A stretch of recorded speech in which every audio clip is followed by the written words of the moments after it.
If you want something out of life, if you want to change yourself, if you want to acquire something, if there's some goal that you want to reach, that is really not easy as some people will make us feel. That living your dream, changing your behaviors, overcoming negative habits, it's challenging. It's hard.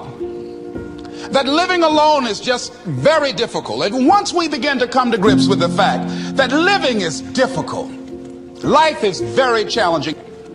So how do we begin to nurture that hunger? What are the characteristics or the qualities of people that are hungry? What will it take for me to get some of the things that I want? And being hungry for those things, number one, you've got to work on yourself.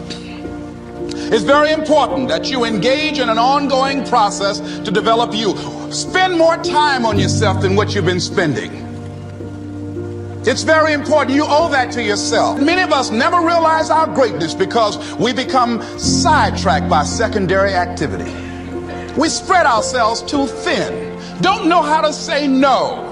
And we find ourselves doing all kinds of things and never ever have time to do those things that we need to do to work on ourselves. And then there goes a second, there goes another second, there goes another second, and we can't stop and hold time. And before you know it, you wake up one day and you're behind in your dreams and your bills.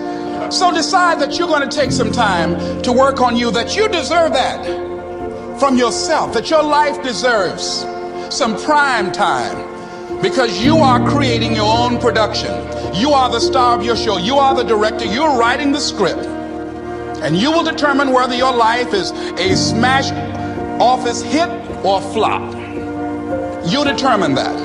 Working on yourself, talking to yourself. That's so very important. Overcoming the negative conversation, that inner dialogue that's going on all the time, even when you don't want it to be there. You can't stop yourself right now from thinking. You can't do it. It's going on. And so learning how to empower yourself, part of doing that is standing up to yourself. You've got to stand up inside yourself sometimes and say, shut up. I was going to give a presentation and this voice inside of me saying, you can't do this. You don't have everything it takes. Shut up. You'll get scared sometimes. Your mind will go blank on you. Some people you will allow to unnerve you. And you wonder, what's wrong with me? I'm not crazy. That's why you've got to learn to make a conscious, deliberate, determined effort to stand up inside yourself. Working on yourself, watching that inner dialogue, it will determine the quality of your life. When you're working on something you want to achieve, you have got to stand up to that voice. You've got to sell yourself every day on your abilities, on what you're doing, on the goal that you want to reach. You've got to sell yourself every day, according to your level of belief. It will manifest itself in what you're doing. Whatever we have right now, whatever we're demonstrating in our lives, is a result of what we believe subconsciously that we deserve. And part of increasing that belief level is that you have got to convince yourself every day. When you have something you want to do, if you don't develop the courage to do that which has been given you to do, and you spend a lot of time going around trying to convince other people or trying to get their approval, what will happen is that you will lose your nerve. And other people will convince you that what you're doing doesn't have any value, and you'll give up on your dream. Wherever you are, whatever you're doing, do it with everything that you have. Develop the habit of giving more than what you're paid for.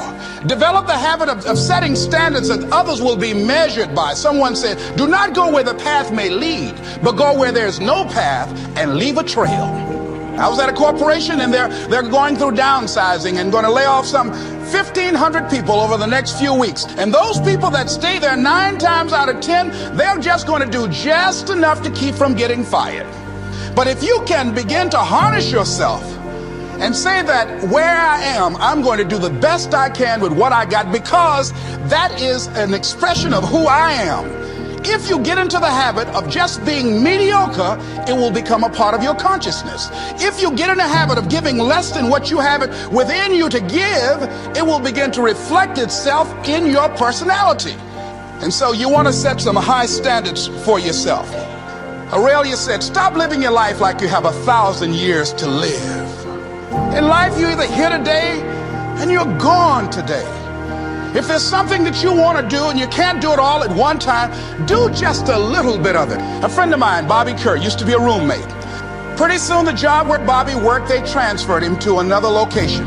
He went out to celebrate with the people on that new job site. And Bobby suffered a massive heart attack and died. Bobby didn't drink and didn't smoke, was under 40, and he died.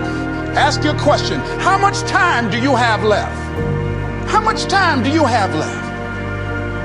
When you start thinking about that, we don't know. We don't know. Bobby took all the greatness and all of the talent and all of his abilities to his grave with him. He didn't use all his stuff. And most of us do that. Most of us don't use the stuff that we have brought into the universe. And we want to make a conscious, deliberate, determined effort to start living life with a sense of urgency and using what we've got. Using ourselves up. Sharing what we brought into the universe to share. Because if we don't, nobody else will. Stop wasting valuable time, knowing that if we begin to live our lives as if each day were our last, our lives will take on a whole new meaning. They take on a whole new expression, valuing each moment that we are blessed with.